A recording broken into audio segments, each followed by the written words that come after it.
everyone, welcome back to my YouTube channel. So today we are going to start the chapter Geet Geet of class 9th Hindi NCERT and the book name is स्पर्श।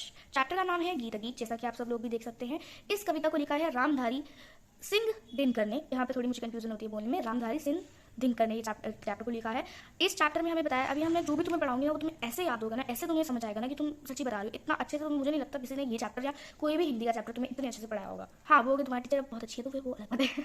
अच्छा, अभी हम ये जो चीज़ है ना, ये है आपको कवि जी के बारे में बताया हुआ है कि उनकी बुक्स के बारे में बताया, उनका जन्म कहाँ हुआ था, कब हुआ था, वो सब बताया हुआ है। तो ये हम थोड़ा सा इसमें main important lines I will tell you in the end में हम मार्क करेंगे मिलकर। अभी हम चैप्टर को शुरू करते हैं, फिर वो end of the video will do this, we will have to do this, क्योंकि ये भी इंपॉर्टेंट है तभी दिया हुआ है।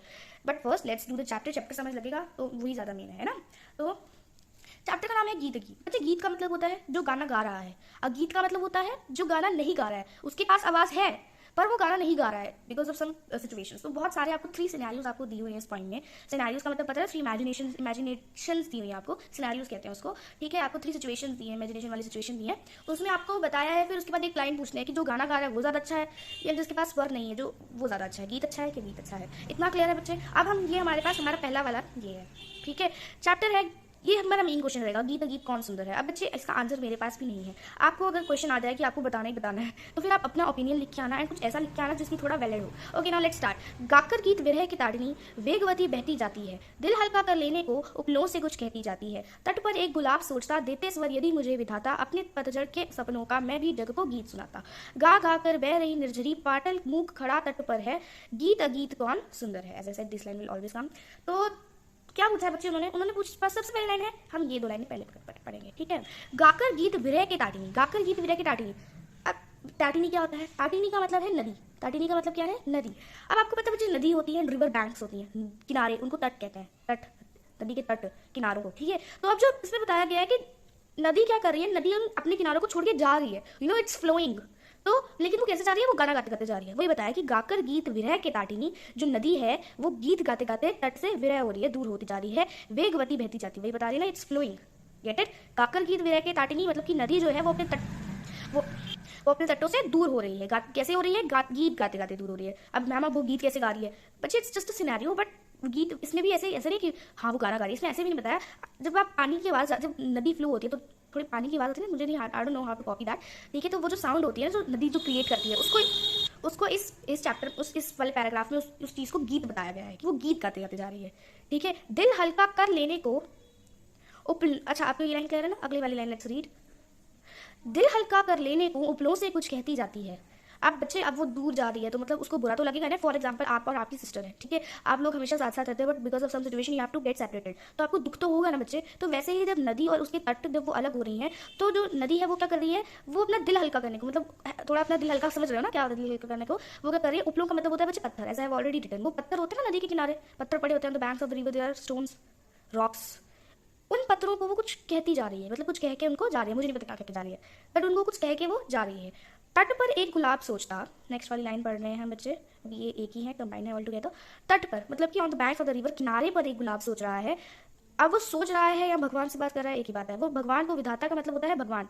ठीक है, तो वो बोल रहा है कि अगर मुझे भी देते स्वर यदि मुझे विधाता, अपने पतझड़ के सपनों का मैं भी जगह को गीत सुनाता। वो क्या बोल रहा है कि अगर भगवान जी आप मुझे भी बोलने की शक्ति देते तो मैं भी, जब मेरे भी पंख झड़ते, उसके पंखुड़ियाँ झड़ती, मतलब कि पेटल्स झड़ती, तो वो भी उन पतझड़ के सपनों का, मतलब वो भी जब उसके भी ऐसे, उसका भी टाइम आएगा। ऑफकोर्स गुलाब जब सूख जाता है तो उसकी भी पंखुड़ियाँ क्या हो जाती है, पेटल्स उससे अलग हो जाती है, मतलब गिर जाती हैं। तो कहते हैं, कह रहा है गुलाब की तट पर, किनारे पर खड़ा गुलाब भगवान जी को कह रहा है कि अगर मुझे भी आप आवाज़ देते तो मैं भी पतझड़ के सपनों का गीत सबको, मैं भी सबको जग को गीत सुनाता, दुनिया को गीत सुनाता। ठीक है, गा, next line I am reading. गा गा कर बह रही निर्झरी, निर्झरी इज नदी, एज आई हैव रिटन। गा गा कर मतलब कि नदी जा तो रही है, बह रही है, इट्स फ्लोइंग, पर कैसे जा रही है? गा गा के, गाना गाते गाते जा रही है। पाटल मुख खड़ा तट पर है, पाटल का मतलब है यहाँ पे रोज, गुलाब, वही गुलाब जो भगवान जी से प्रेयर मांग रहा था कि अगर मुझे भी देते तो ऐसा ऐसा हो जाता। अब बताओ, गीत ज़्यादा सुंदर है जो बोल रही है, नदी ज़्यादा सुंदर है या गुलाब ज़्यादा सुंदर है? आप फटाफट बोल दोगे नदी, कोई बोलेंगे नदी, कोई बोलेंगे गुलाब, but there should be a valid reason why. अब वो बोल नहीं सकता, दैट डजंट मीन कि वो सुंदर नहीं है, है ना, इट्स वेरी ब्यूटीफुल। सो आप सबको क्लियर है? मैं ये पैरा आपको एक और बार बता देती हूँ उसमें क्या है। जो नदी है वो अपने तटों यानी किनारों से वो अलग हो रही है। वो जाते जाते अपना दिल हल्का करने से के लिए पत्थरों से वो कुछ बातें करती जा रही है। किनारे पर एक गुलाब खड़ा है, वो भगवान से बोल रहा है कि अगर मुझे भी तुम स्वर देते तो जब मेरे भी पत्ते झड़ते या पंखुड़ियाँ झड़ती तो मैं भी पूरे जग को अपना गीत सुनाता। अब गा गा कर क्या हो रहा है कि नदी बहती जा रही है और वो जो गुलाब है वो एक ही जगह पर खड़ा है। और एंड में बता पूछा है कि गीत ज़्यादा सुंदर है कि गीत। बच्चे मुझे नहीं पता इसका आंसर क्या है, ये आप अब अपने आप सोच सकते हो, that's up to you. Now coming to the next second one. आपको समझ आ रहा है ना सबको? मैं देखो तुम लोगों के लिए पंखा भी बंद किया हुआ है ताकि तुम लोगों को आवाज़ ना आए बीच में। जस्ट थिंक कि मैं कितना ध्यान रख रही हूँ, तो तुम लोगों को भी सब्सक्राइब करना पड़ेगा ना, थोड़ा मेरा भी ध्यान रखो। चलो एनीवेज लेट्स रीड। यहाँ पहली दो लाइन्स। बैठा शुक उस घनी डाल पर। अब बच्चे शुक का क्या मतलब होता है? शुक का मतलब है तोता। तोता या पंछी बोल सकते हो, दैट डिपेंड्स ऑन यू। तोता भी बोल सकते हो, पंछी भी बोल सकते हो, पक्षी, जो भी मुझे पता नहीं चला तक इसको बोलते क्या है। ठीक है, बैठा शुक उस घनी डाल पर, मैं तोता बोलूंगी, don't mind that, that's up to you. बैठा शुक उस घनी डाल पर, यू कैन सी डाल क्या होती है, द पेड़ की ब्रांच, पता ही है ना, मतलब एक डाली लकड़ी, जो डाल ब्रांच बच्चे है ना, उसको डाल कहते हैं ना हिंदी में। तो जो तोता है वो एक मोटी सी पेड़ की लकड़ी पर बैठा हुआ है जो खोते पर छाया देती। पंख फुला नीचे खोते में, खोते का मतलब होता है घोंसला, है ना, घोंसले का मतलब पता है ना। तो जो पंख फुला के नीचे खोते में शुकी बैठ अंडे है सेती। अब शुकी का मतलब है यहाँ पे तोती, या मुझे नहीं, मैना भी बोल सकते हो यार, मेरे को नहीं सीरियसली पता कि कौन सा पक्षी है। ठीक है, मैना है, मैना। अब वो जो शुक है मतलब कि जो तोता है वो डाल पर बैठा है, ठीक है, और जो नीचे मतलब जो मैना है वो अंडों को क्या कर रही है, वो अंडों को सेक दे रही है। हमने अभी ये वाली लाइन पढ़ी बच्चे, ठीक है, अंडों को वो नीचे बैठ के सेक दे रही है। देते हैं ना, आपने पढ़ा है, आपने इतना तो चीज़ थोड़ा बहुत सबको पता होता है कि अंडों को पंछी सेक देते हैं अपने, है ना। गाता शुक जब किरण बसंती छूती अंग पर्ण से छनकर। अब कहाँ थे हम? अब जो शुक है ना वो गाना गा रहा है मैना के लिए, ठीक है, ऐसा लगता है जैसे सूरज उसको आवाज दे रहा है, ऐसा लगता है उसको सुनकर। तो गाता शुक जब किरण बसंती, जब गाता कुछ शुक जब कुछ गाता है ना, तो जो सूरज की जो किरणें हैं ना वो उसके अंगों को छू के मतलब ऐसे फैल जाती है। इट लुक्स वेरी ब्यूटीफुल, आपको ब्यूटीफुल ब्यूटीफुल सिनेरियोस बता रहे हो, ठीक है। किंतु शुकी के गीत उमड़ कर रह जाते स्नेह में सुनकर। पर जो शुकी है वो नहीं गाती, वो मन ही मन, क्योंकि वो गा नहीं पाती, क्योंकि वो अंडों को सेक रही होती है तो वो गाना नहीं गा पाती, लेकिन वो अपने मन ही मन बहुत ही ज़्यादा प्रसन्न हो रही होती है और बहुत खुश होती है। ठीक है, ये वाली लाइन भी हमने पढ़ ली। किंतु शुकी के गीत उमड़ कर रह जाते, मतलब कि उसके जो गीत हैं वो उसके मन में ही रह जाते हैं, स्नेह में सुनकर, मतलब उसके मन में ही रह जाते हैं। ठीक है, गूंज रहा शुक का स्वर मन में, जो उसकी आवाज़ है, मतलब उसका गाना है वो पूरे जंगल में तोते का गाना फैल, मतलब आवाज़ जा रही है, गूंज रहा है। फूला मगन शुकी का पर है, लेकिन शुकी क्या कर रही है, सिर्फ और सिर्फ शुकी मतलब मैना क्या सिर्फ और सिर्फ अपने पंख हिला सकती है और कुछ नहीं कर सकती। अब बताओ क्या गीत वाला ज़्यादा सुंदर है कि गीत वाला? गीत वाला तो अपने बच्चों का ध्यान रख रही है, अंडों को सीख रही है, गीत वाला भी गाना गा रहा है, तो ज़्यादा सुंदर कौन हुआ? ये सारे आंसर्स आप मुझे कॉमेंट्स में दे सकते हो। मैं मतलब मुझे पता है इसका कोई आंसर नहीं है पर्टिकुलर, बट आप ट्राई कर सकते हो। अब नेक्स्ट वन बच्चे, I am coming, I hope आपको ऊपर वाला क्लियर होगा। दो प्रेमी है यहाँ एक जब बड़े, यहाँ तक करते हैं पहले। दो प्रेमी है यहाँ एक जब बड़े सांझ आल्हा गाता है। अब आल्हा का मतलब होता है शाम, ठीक है। दो, मैंने तभी सारा कुछ पहले लिख के रखा था। दो प्रेमी हैं, दो लवर्स हैं यहाँ पे इस वाले में। एक, ये देखो ये लोग, जो लड़का वाला है ना, लड़का वाला एक जब बड़े सांझ आला गाता है, मतलब कि वो शाम को गाना जब गाता है ना, तो जैसे ही जो प्रेमी है लड़की, जैसे ही उसको उस लड़के के गाने की आवाज़ आती है, जिसका नाम है राधा, पहला स्वर उसकी राधा को घर से यहाँ खींच लाता है। जैसे ही राधा नाम की, आई don't know what's her name, में भी प्रेमी बुलाते हैं, तब भी जैसे ही प्रेमिका को प्रेमी की आवाज़ आती है, प्रेमिका दौड़ी दौड़ी फटाफट उसके पहले मतलब उसकी आवाज़ सुनते ही वहाँ आ जाती है।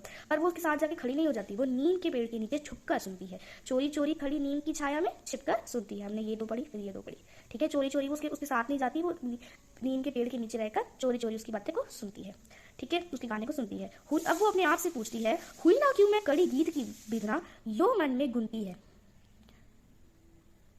ठीक है। अब वो क्या बोल रही है कि वो खुद से पूछ रही है कि वो उसके पास जाके क्यों नहीं गाती। वो यहाँ देखे खुश तो है, मतलब चोरी चोरी सुनने में उसे खुशी तो मिलती है, पर उसके साथ जाके गाती क्यों नहीं है। ओके, अपने आप से वो पूछ रही है। वह गाता पर किसी वेग से फूल रहा, इसका अंतर है।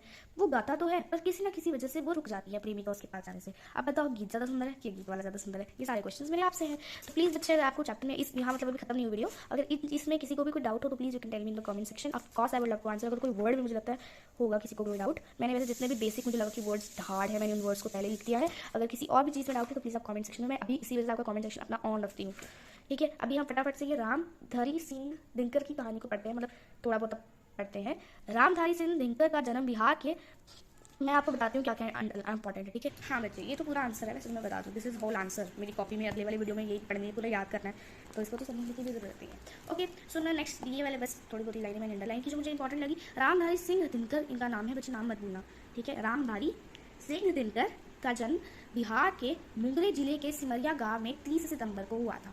अभी याद तो आपको खुद ही करना पड़ेगा ना, कब हुआ था इनका जन्म? बिहार के मुंगेर जिले, मुंगेर, अब मूंगी ले ले ऐसे से याद कर लो तो जन्म बिहार के मुंगेर जिले के सिमरिया गांव में, अब बस इतना रखो, बिहार के मुंगेर जिले में 30 सितंबर को 1908 तो याद रख सकते हो ना, बस इतना होता है। 1908 को इनका जन्म हुआ था और इनको बहुत सारे 3 तरह के पुरस्कार का बताया गया है। एक इनको पद्म भूषण मिला था भारत सरकार की तरफ से। दिनकर जी को संस्कृति के 4 अध्याय पर, पुस्तक पर, इनकी पुस्तक का नाम ही है संस्कृति के 4 अध्याय, उन पर इनको अकेडमी पुरस्कार मिला था। और काव्य कृति उर्वशी के लिए, मतलब इनकी कोई कवि की कोई होगी बुक, कविता वाली बुक उर्वशी, उसके लिए इनको ज्ञानपीठ पुरस्कार भी मिला था। कौन से पहले सारा पढ़ते हैं, ठीक है। इनका नाम क्या था? रामधारी सिंह दिनकर, मैं आंखें बंद करके बोल रही हूँ। इनका जन्म हुआ था बिहार के मुंगेर जिले 1908 में हुआ था। इनको भारत सरकार की तरफ से इनको क्या मिला था? पद्म भूषण मिला था और इनको क्या मिला था? अकेडमी पुरस्कार भी मिला था इनको अपनी कुछ संस्कृत के 4 के लिए, और इनको कवि कृति कुछ के लिए इनको ज्ञानपीठ समथिंग मिला। मुझे अच्छे से हुआ नहीं, देखो किस सबसे पहले क्या था? भारत, ये तो वाला तो ठीक है। दिनकर जी को संस्कृति के 4 अध्याय पर इनको, हाँ ये वाला ठीक है। और काव्य कृति उर्वशी के लिए इनको ज्ञानपीठ पुरस्कार भी मिला हुआ है, ठीक है। ठीक है, इनकी 2 बुक्स का नाम याद रख लो। एक तो उर्वशी का आपको आएगा, ठीक है। एक हुंकार नाम याद रख लो, या फिर अगर हुंकार नहीं होता तो परशुराम की प्रतीक्षा भी कर सकते हो। ये छोटे छोटे थे तो मैंने तुम्हें बता दिया। कुरुक्षेत्र भी कर सकते हो, वो भी ईजी है, ठीक है।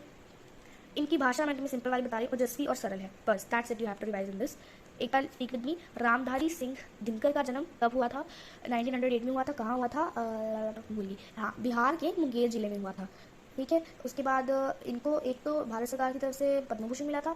इनको इनकी संस्कृति के 4 अध्याय के लिए इनको अकेडमी पुरस्कार भी मिला था। एंड ऑल्सो इनको कुछ और भी मिला था ना, लास्ट वाला भूल गई यार, उर्वशी, हाँ उर्वशी के लिए इनको ज्ञानपीठ समथिंग पुरस्कार मिला था, ठीक है। इनकी ओंकार और उर्वशी और कुरुक्षेत्र और एक और था ना परशुराम की प्रतीक्षा, और इनकी भाषा ओजस्वी और सरल है। विद दैट हमने रीडिंग खत्म कर लिया है चैप्टर की। So see you in the next time, जिसमें हम इस चैप्टर के क्वेश्चन आंसर्स करेंगे। Thanks for watching, bye. कोई डाउट हो तो कमेंट्स में बताना।